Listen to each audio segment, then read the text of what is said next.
మున్సిపాలిటీలో ఇంకా దాంట్లో మున్సిపాలిటీ కట్టాల్సిన డబ్బు తగ్గించండి, ఇబ్బంది పడుతున్నాము అని చెప్తున్నారు. నిజమే, ఒకప్పుడు వీళ్ళు ఎక్కడికో పోవాలి, అక్కడ పోయి అది ఆపనన్నా ఎక్కడికో పోవాలి, ఎక్కడికో పోయి కూరగాయలు తెచ్చుకోవాలా, పళ్ళు తెచ్చుకోవాలా హోల్సేల్ దగ్గర నుంచి, ఇక్కడ పెట్టుకొని అమ్ముకోవాలి. నేను చాలాసార్లు చూస్తాను, పాపం వీళ్ళు బండి మీద పెట్టుకుంటే ప్రజలందరూ కూడా వాళ్ళ దగ్గరికి వచ్చి బేరం ఆడతారు. అరటిపళ్ళు 100 రూపాయలు అన్నారు అనుకోండి, 50 రూపాయలకి ఇవ్వమంటారు. యాపిల్ పండు 40 రూపాయలు అన్నారు అనుకోండి, 20 రూపాయలకి ఇవ్వాలా అంటారు. పాపం వీళ్ళు బేరం ఆడతారు. అదే మీరు ఇంకొక షాపులో, పెద్ద షాపుల్లోకి వెళ్ళి, ఏసీ షాపుల్లోకి వెళ్ళి మీరు వాళ్ళు ఎంత చెప్తే అంత పెట్టి కొంటున్నామా లేదా, అక్కడ బేరం ఆడుతున్నామా? పాపం మన వాళ్ళ దగ్గరికి వచ్చేసరికి బేరం ఆడతారు, మన వాళ్ళ దగ్గరికి వచ్చేసరికి ఇబ్బంది పెడతారు, మన వాళ్ళ దగ్గరికి వచ్చేసరికి మనం తక్కువ డబ్బులు ఇవ్వాలని ప్రయత్నం చేస్తాం. ఇది కూడా మంచిది కాదు. నేను ప్రజలకు కూడా రిక్వెస్ట్ చేస్తా ఉన్నా, తోపుడు బండ్లల్లో వస్తువులు కొనండి, తోపుడు బళ్ళల్లో కూరగాయలు కొనండి, తోపుడు బళ్ళల్లో పళ్ళు కొనండి, వాళ్ళు ఏం పెడితే అది కొనండి. వాళ్ళు బతుకు తెరివి కోసం ఏదో చిన్న పని చేసుకొని బతికేవాళ్ళు. రోజు 500-1000 రూపాయలు వస్తే చాలా గొప్ప విషయం. దాంట్లో అన్నీ పోంగా వాళ్ళకు 100-200 మిగిలినా దాంతో ఎలా కుటుంబాలు బతుకుతారు? ఇది కూడా కీలకమైన అంశమే. కాబట్టి నేను వాళ్ళకు కూడా చెప్తా ఉన్నా, ధైర్యంగా ఉండండి. మీ ఆదాయాన్ని పెంచే పనులు కూడా ఏదైనా చేయాలి. వీళ్ళకి కూడా ఏదైనా మనం ఆదాయాన్ని పెంచే పనులు చేయాలి. వీళ్ళకు బీమా రక్షణ, వీళ్ళకందరికీ కూడా నేను మున్సిపల్ కమిషనర్తో మాట్లాడుతాను, ఇన్సూరెన్స్ చేయించాలి. పొరపాటున మీకు కానీ మీ కుటుంబ సభ్యులకు కానీ ఏమైనా అయితే మీరు ఇన్సూరెన్స్ చేసుకొని ఉండరు. ఇన్సూరెన్స్ చేసుకుంటే ఒక 2 లక్షలు 5 లక్షల రూపాయలు మీ కుటుంబానికి డబ్బులు వస్తే మీకు కూడా ఉపయోగకరంగా ఉంటుంది. ఇది కూడా చాలా సున్నితమైన అంశం. అదేవిధంగా వీళ్ళకందరికీ కూడా హెల్త్కి సంబంధించి, ఆరోగ్యానికి సంబంధించి, ఎందుకంటే రాత్రి పగలు ఎండలో ఉంటారు వీళ్ళు. పాపం ఎండలో ఏదో గొడుగు పట్టుకుంటారు, లేదా అట్లే ఎండలో నిలబడి చేయాలి. ఎంత ఇబ్బంది రోడ్డు మీద ఉన్న దుమ్ముకు కానీ, లేకపోతే సరైన టైంలో ఆహారం తీసుకోకపోవడం, సరైన టైంలో మంచినీళ్ళు దాకపోవడం, వీటన్నింటి కారణాలు చేసి వీళ్ళ ఆరోగ్యం దెబ్బతినే అవకాశం ఉంది. తప్పనిసరిగా వీళ్ళకు ఆరోగ్యకి సంబంధించిన ప్రత్యేకమైనటువంటి చెకప్లు చేయించే ఏర్పాటు చేస్తాం. వీళ్ళకంటే మీరు ఈరోజు ఎట్లా వచ్చారు నా దగ్గరికి, అలాగే మీరందరూ కూడా అందరూ ఏర్పడి ఒక 200 మంది 500 మంది ఉంటారు.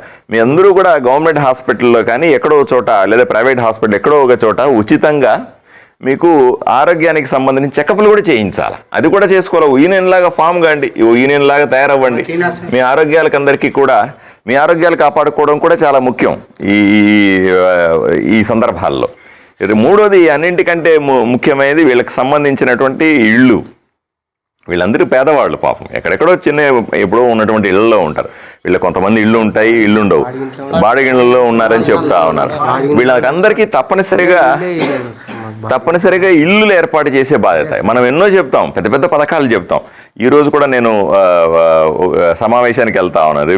లబ్ధిదారులను, అంటే కూటమి ప్రభుత్వం వచ్చిన తర్వాత చంద్రబాబు నాయుడు గారు స్పష్టంగా చెప్తా ఉన్నారు, నరేంద్ర మోదీ గారు పలుమార్లు చెప్పారు, ప్రతి పేదవాడికి కూడా సొంత ఇల్లు ఉండాలనే విషయం చెప్తా ఉన్నారు. ఇళ్ళందరికీ ఉన్నాయా లేదని కూడా మనం చెక్ చేసుకోవాలి. ఉన్నది 500 మంది తోపుడు బండ్లు వాళ్ళు, వీళ్ళని కూడా కాపాడుకోలేకపోతే ఎట్లా, వీళ్ళకి కూడా ఇళ్ళు ఇవ్వలేకపోతే ఎట్లా? ఇది కూడా ఇంకోటి అంటే, అందరికీ కూడా ఆరోగ్యశ్రీకి సంబంధించిన కార్డులు కానీ, లేదా హెల్త్ కార్డులన్నీ కూడా, వీటినన్నింటినీ కూడా చూసుకోవాలి. నరేంద్ర మోదీ ప్రభుత్వం 70 సంవత్సరాలు దాటిన అందరికీ కూడా 5 లక్షల వరకు కూడా ఉచిత ఆరోగ్య బీమా ఇస్తుంది.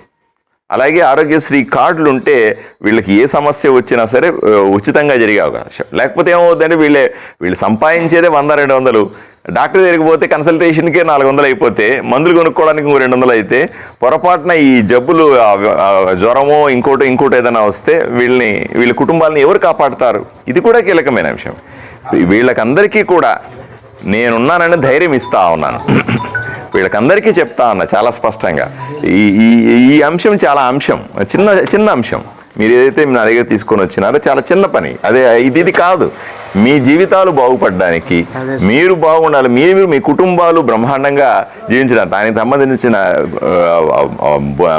మీకు వస్తున్న ఆదాయం విషయంలో అయితేనేమి, లేదా అదేవిధంగా మీరు ఆరోగ్య విషయంలో అయితేనేమి, మీకు ఇళ్ళు, దానికి సంబంధించిన వసతులు ఏర్పాటు చేయడంలో అయితేనేమి, మీకు ఉండాల్సినటువంటి ఇన్సూరెన్స్ బీమా విషయం అయితేనేమి, లైఫ్ ఇన్సూరెన్స్ అయితేనేమి, అదేవిధంగా మీ బిడ్డలు చదువుకునే బిడ్డలు, అందరికంటే మనం తోపుడు బండ్లు దోస్తా ఉన్నాం, మన బిడ్డలు కూడా తోపుడు బండ్లు దోయలేరు కదా, బిడ్డలు చదివించాలి కదా.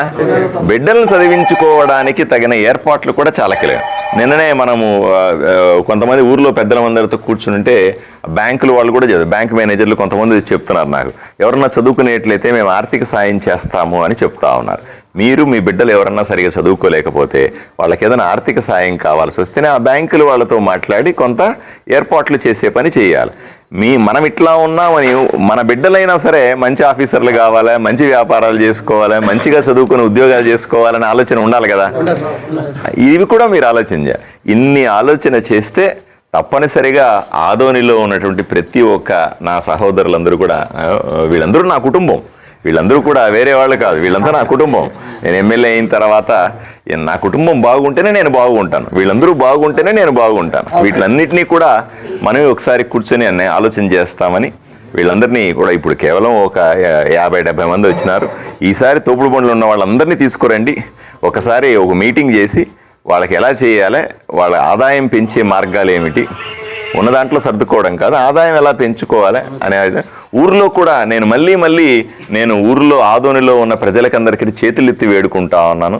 దయచేసి కూరగాయలని పళ్ళని తోపుడు బండ్లల్లోనే కొనండి. దయచేసి ఇంకొక రిక్వెస్ట్ కూడా, ఎవరైతే డబ్బులు ఉన్నాయంటున్నారో తోపుడు బండ్లో ఉన్న వాళ్ళకి చిన్న గంపలు పెట్టుకున్న అమ్మలకి అవ్వలకి వాళ్ళ దగ్గర దయచేసి బేరం ఆడద్దండి. 10 రూపాయలు వీలైతే అక్కడ దానం చేసామనుకుందాము, వాళ్ళు 50 రూపాయలు అని చెప్తే 50 రూపాయలు ఇవ్వండి, వీలైతే 60 రూపాయలు ఇవ్వండి, పుణ్యం వస్తుంది మనకందరికీ కూడా. వీళ్ళకి సాయం చేయడం ద్వారా కుటుంబాలని మనం సంరక్షించుకున్నాడు, వీళ్ళని కాపాడాల్సిన బాధ్యత మనందరి మీద ఉంది కదా. ఆదోన్లో ప్రతి ఒక్కరి మీద ఉంది. వీళ్ళని కాపాడాల్సిన బాధ్యత కానీ, వీళ్ళని హక్కును చేర్చుకోవాల్సిన బాధ్యత కానీ, వీళ్ళు బాగుండేలాగా చూడాల్సిన బాధ్యత ఆదోన్లో ఉన్న ప్రతి ఒక్క పౌరుడిది అనే విషయాన్ని నేను తెలియజేస్తూ వీళ్ళందరికీ కూడా నేను ధైర్యంగా ఉండమని చెప్పి నేను వాళ్ళకి చెప్తా ఉన్నాను. మున్సిపల్ ఈ కొత్త ఏరియాలు వచ్చినప్పుడు వీళ్ళకు తప్పనిసరిగా కేటాయిస్తాం. ఉన్న ఏరియాల్లో కంటే కూడా కొత్త ఏరియాలే. ఇప్పుడు మనం ఏం చేస్తామంటే రద్దీగా ఉన్న ప్లేసుల్లోనే తోపుడు బండి పెట్టుకునే అవకాశం ఉంటుంది. వీళ్ళు రద్దీ ఇంటింటికి తిరిగావా, ఇంటింటికి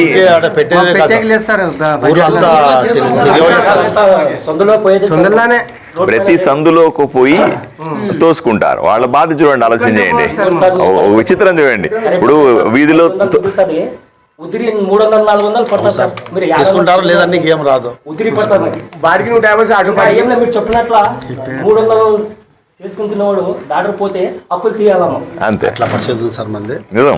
ఇప్పుడు ఊహించండి, వీళ్ళు వీధిలో పోయి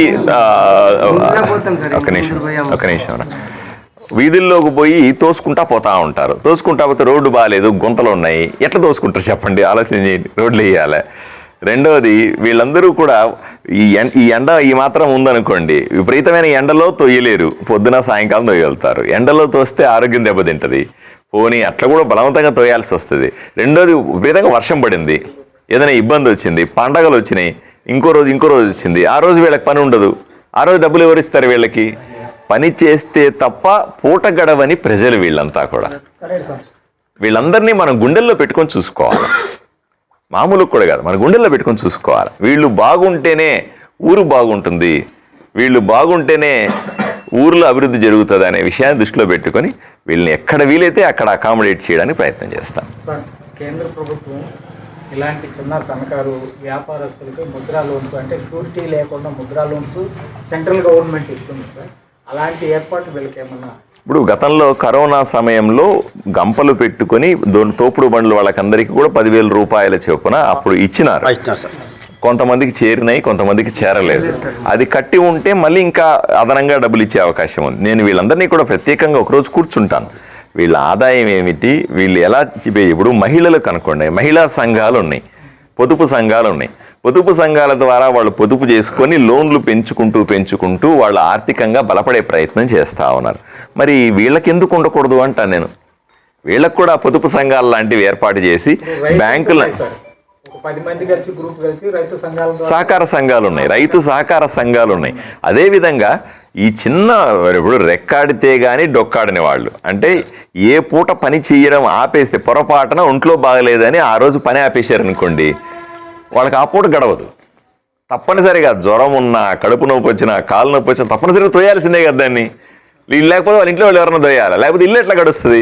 ఆ రకమైన స్థితిలో ఉన్నవాళ్ళు వీళ్ళకి కూడా తప్పనిసరిగా ప్రభుత్వం, నేను ఒకసారి మళ్ళీ కూర్చుంటాను వీళ్ళతో, కూర్చొని వీళ్ళకి కూడా ఒక సహకార సంఘాన్ని ఏర్పాటు చేసి, వీళ్ళకి కూడా గ్రూపుల్లాగా ఏర్పాటు చేసి, బ్యాంకులను అటాచ్ చేస్తే వీళ్ళు కూడా ఆర్థికంగా అభివృద్ధి చెందే అవకాశం, దాంట్లో ఏదైనా నేను మాట్లాడతాను, అవసరమైతే కేంద్ర ప్రభుత్వం మనతో మాట్లాడి సబ్సిడీలు ఇప్పిస్తాను దానికి.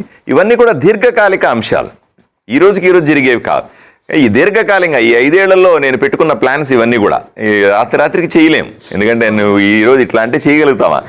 కానీ ఈరోజు వచ్చినారు, మొదలు పెట్టినాము, మళ్ళీ ఇంకొకసారి అట్లా కూర్చుంటూ ఆఫీసర్లతో మాట్లాడుతూ రాబోయే సంవత్సరాల్లో ఇవన్నీ చేస్తాను. బట్ ఇది ఏంటంటే ఇది వీళ్ళని కాపాడుకోవడం నా ఒక్కడే బాధ్యతే కాదు, ఊర్లో ఉన్న ప్రజలందరి బాధ్యత అని గుర్తు చేయడానికి నేను ఎప్పుడు ముందుంటాను. దయచేసి వస్తువులన్నీ వీళ్ళ దగ్గరే కొనండి, ₹1 ఎక్కువ పెట్టన్నా కొనండి. సార్ ఇక్కడ మంత్రాలయం, ఆలూరు, పత్తికొండ నియోజకవర్గాల్లో ఇలాంటి వీధుల్లో తిరిగే తోపుడు బండ్ల వాళ్ళది సుంకం ₹10 వేసింది పూర్తిగా ఎత్తేసారు సార్ మున్సిపాలిటీ. మన ఆధ్వర్యంలో మాత్రం ఈరోజు ₹5 పెంచినారని ఇక్కడ దాకా ఈరోజు రావడం జరిగింది సార్. క్లారిటీ ఉందమ్మా నాకు, ఎందుకంటే సాధారణంగా పన్నులు కట్టే విషయంలో అమ్మ, ఇప్పుడు ఆదోని మున్సిపాలిటీలో పన్ను రాబడి తక్కువగా ఉంది, మున్సిపాలిటీలో అవసరాలు ఎక్కువగా ఉన్నాయి. మున్సిపాలిటీలో అందరూ అడుగుతారు. ఇప్పుడు నేను తిరుగుతున్నా కదా, పొద్దున్న లేచి నేను రోడ్ల మీద తిరుగుతా ఉన్నా, సాయంకాలం తిరుగుతాను, వృతకురు అడుగుతారు, సార్ ఇక్కడ రోడ్డు వేయించండి అంటారు, మా కొళాయి ఇవ్వండి అంటారు, మాకు కాలువ వేయండి అంటారు, గుంతలు పొడిచండి. ఇవన్నింటికీ డబ్బు కావాలి. డబ్బు ప్రభుత్వం నుంచి కాదు, ఇక్కడ ఉన్నటువంటి ఎవరైతే ఈ వసతులన్నీ వాడుకుంటున్నారో, నీటి కొళాయిలో పన్ను కడతారు, ఇంటి పన్ను కడతారు, ఖాళీ ప్లేస్ పన్ను కొడతారు, రకరకాల పన్నుల ద్వారా తీసుకునే డబ్బుల్ని వీళ్ళకి ఖర్చు పెడతా ఉంటాం మళ్ళీ కూడా. అందువల్ల ఎప్పుడో ₹5, మళ్ళీ ₹10, ₹15 ఇట్లా పెంచుకుంటూ కొద్దిగా వాళ్ళ ఉద్దేశం ఏంటి, వీళ్ళ ఆదాయం పెరుగుతుంది కాబట్టి కొంత పెంచాల్సిన బాధ్యత ఉంది అనే ఆలోచన చేస్తారు. సహజమే అది. మొత్తం అన్నీ మన ఉదాహరణకు ఏమీ లేదు, అందరికీ ఫ్రీ అనే జగన్మోహన్ రెడ్డి ప్రభుత్వం ఏమైంది? చివరికి పూర్తిగా చేతులెత్తి రాష్ట్ర ప్రభుత్వం సర్వనాశనం చేయాలి. మీరు ఆలోచన చేయండి అమ్మా. ఇప్పుడు మీకు అందరికీ అడుగుతున్నాను చూడండి, జగన్మోహన్ రెడ్డి ముఖ్యమంత్రిగా ఉన్నప్పుడు అన్నీ ఫ్రీ అని పోయి అప్పులు తెచ్చినాడు. ఒక్కొక్కరు మీ అందరి తలకాయ మీద కూడా ₹2 లక్షల అప్పుంది తెలుసా మీకు అని అడుగుతా ఉన్నా.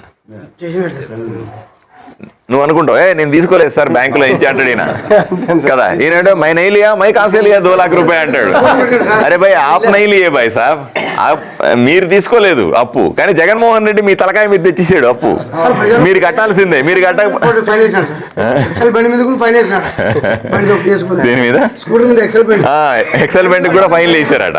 ఇప్పుడు జగన్మోహన్ రెడ్డి ప్రభుత్వంలో చేసిన దుర్మార్గం అదే, ప్రజలకు చూపించడానికి అన్నీ ఫ్రీ అన్నాడు, కానీ లోపల బాధేస్తా వచ్చినాడు.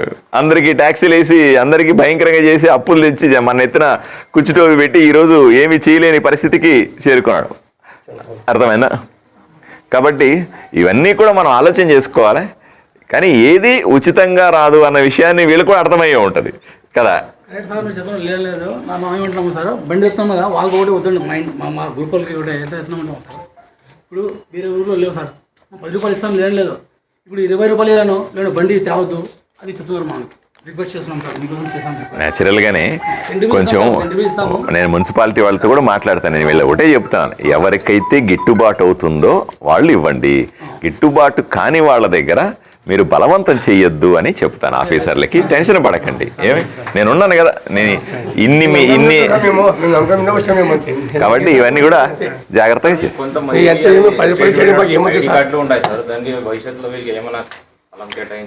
తప్పనిసరి చేయాలండి.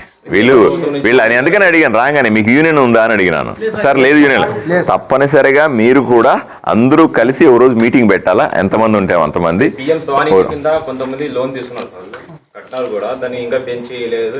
వీళ్ళకు అంటే మామూలుగా ఏమవుతుందంటే పేదవాళ్ళు కదా, పని చేసుకోనికి వెళ్ళిపోతారు కదా, వీళ్ళకు ఎలా దాన్ని రోల్ చేసుకోవాలో, ఎట్లా పెద్ద లోన్స్ తెచ్చుకోవాలో తెలియదు పాపం. అవగాహన తక్కువగా ఉంటుంది. అవగాహన పెంచాల్సిన అవసరం మన మీదే ఉంటుంది, ఆఫీసర్ల మీద ఉంటుంది. బ్యాంకులు కూడా ఏమంటే టర్న్ ఓవర్ చేసే వాళ్ళకి రెస్పెక్ట్ ఇస్తారు కానీ చిన్న సన్నకారులని కేర్ చేయడం. అట్లా కూడా కరెక్టే, బ్యాంకులు కూడా తప్పు ఉంది, నేను కాదన్ను. ఇప్పుడు మహిళా సంఘాలకి ఇస్తున్నారు కదా, నేను అర్థమైందా, అది దాని ఒక పద్ధతి ప్రకారంగా చేస్తే ఎవరైనా సరే లోన్లు ఇస్తారు. అన్నట్టు గ్రూపులు వైడ్ ఒకరే ఈయన పోయినాడు అనుకో, ఎవరు ఓ 10 మంది కలిసి మేము ఇలా చేసుకుంటామంటే ఈ రకమైన వ్యాపారం చేసుకుంటామంటే 10 మందికి కలిపి లోన్ ఇస్తారు, దాన్ని వీళ్ళు పంచుకొని వ్యాపారాన్ని బిల్డ్ చేసుకోవాలి. అదే కదా సహకార సంఘ కాన్సెప్టే అది కదా.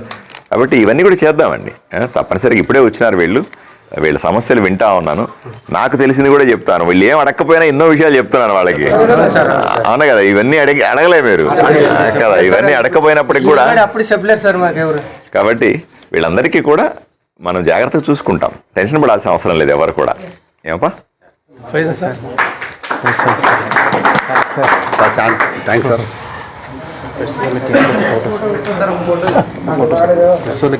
ఇట్లా వాళ్ళు తీసుకోలేదా?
कब से हुआ?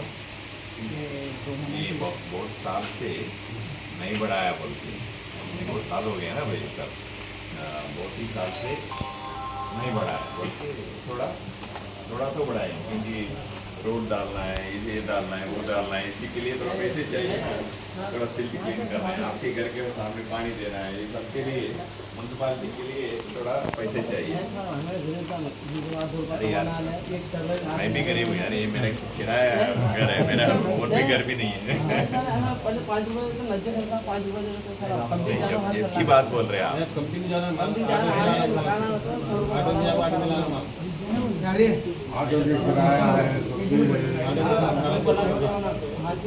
आने जाने 15-30 रुपये भाड़ा 50 साल से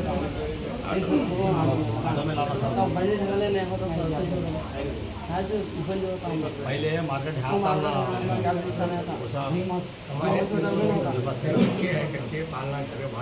नहीं जागो लाने तरकारी महंगी है, सस्ती नहीं है, फिर उसमें रेट बढ़ा को बेचना का तो नहीं होता, तो फिर उसमें निकालना का तो कैसा होता? वाले तो नब्बे पूरे नहीं यार, मैं आपके साथ हूँ। अरे मैं ऐसे नहीं बोलता हूँ, मैं आपके साथ हूँ। मैं म्यूनसिपालिटी की तरफ से जो परेशानी है आपके सामने रखना चाहता हूँ, है ना जी। अरे आज लोग आप मुझे एमएलए बनाए, आप ही की वजह से मैं एमएलए हूँ, नहीं तो कहाँ से बोलो। नहीं आप बोलते क्या रोड डालो, आप बोलते ये डालो, वो डालो, पानी दो, ये करो, वो करो, करते ना भाई। करते वक्त म्यूनसिपालिटी को 1 रुपये देना भी फर्ज भी होता ना भाई साहब, नहीं तो पैसे कहाँ से लाएंगे? चंद्रबाबू नायडू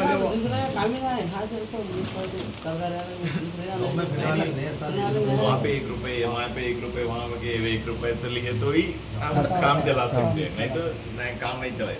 उनकी तरफ से ये बोलना है, ठीक है, मैं नहीं बोल रहा हूँ, उनकी तरफ से ये बोलना है सर हमारा को पैसे नहीं आए तो कैसे खर्चा करेंगे? आप कल इमरजेंसी होते किसी का, कोई अभी हॉस्पिटल रिपेयर करने का चालू करे, नहीं वो पैसे बिल्कुल नहीं है तो वो भी परेशान है ना। ज़्यादा दबाव नहीं डालना चाहते किसी के ऊपर, है ना भाई, ज़्यादा दबाव किसी के ऊपर नहीं डालना चाहते, लेकिन आप जो कर सकते करिए, आप जैसे जो नहीं कर सकते मैं भी नहीं बोलता हूँ। अरे आप सुकून रहे तो मैं सुकून रहता हूँ, मेरे को क्या आप अच्छे रहना पहले, मैं इतना कर रहा हूँ आपके लिए ना, और किसके लिए कर रहा हूँ? इतना फिर रहा हूँ सुबह से शाम तक, मैं ये कर रहा हूँ, वो कर रहा हूँ, वहाँ जा रहा हूँ, मैं वो कॉलोनी, ये कॉलोनी, वो वार्ड पे, ये वार्ड पे, क्यों फिर रहा हूँ? आप लोगों के वास्ते कुछ करने के लिए फिर रहा हूँ ना पैसा। ये भी सोच लीजिए आप एक बार, ठीक है? उनसे भी बात करता हूँ, ऐसी बड़ी बात नहीं है, उनसे भी बात करता हूँ।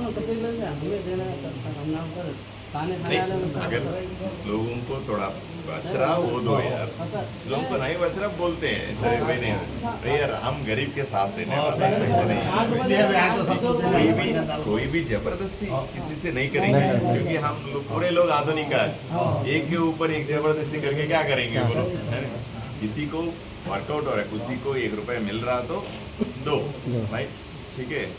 वो विनती है, मैं आपसे ही विनती है, अगर किसी के पास 1 रुपये दे सकते हैं दो, अगर नहीं दे सकते बोलते हैं, ऐसी बड़ी बात नहीं। मैं उनको बोलता हूँ प्रेशर नहीं डालने का बोलता हूँ, ठीक है?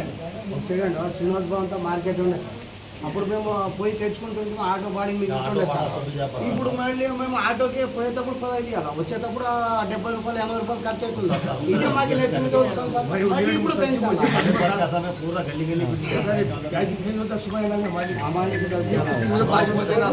हमारा खर्चा को 100 रुपये 150 रुपये हमारे हमारे 100-150 रुपये खर्चा है.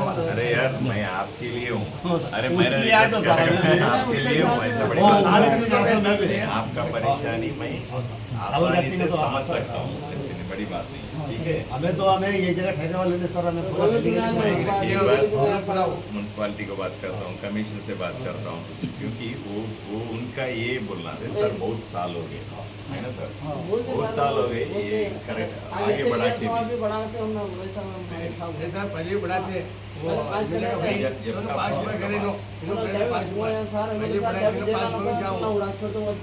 सोचो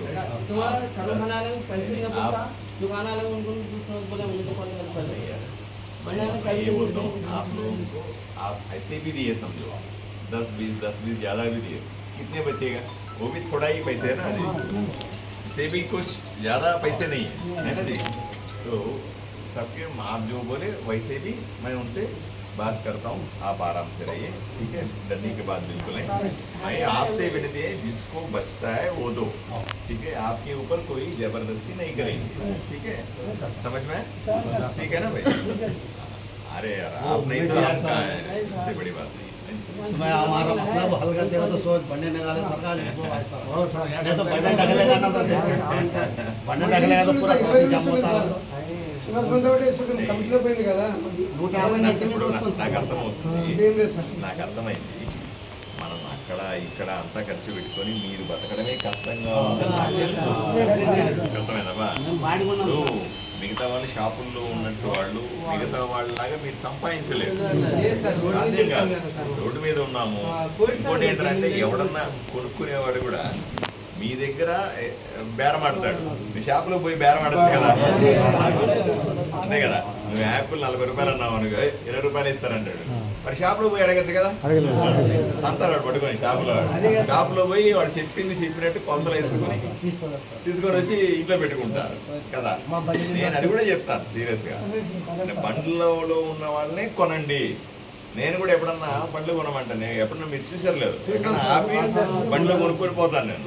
నేను ఎమ్మెల్యే అని ఎప్పుడు ఫీల్ అవ్వాలి అట్లా ఏమన్నా, నేను పోయి షాప్లో కొనుక్కోవచ్చు కదా ఏమన్నా. నేను కొన్నాను బండి మీద ఎవరన్నా కాబట్టి కింద నేల మీద ఎవరన్నా పెట్టి ఉంటే కంపలు ఏదైనా పెట్టి ఉంటే ఆడ తీసుకుంటాను నేను.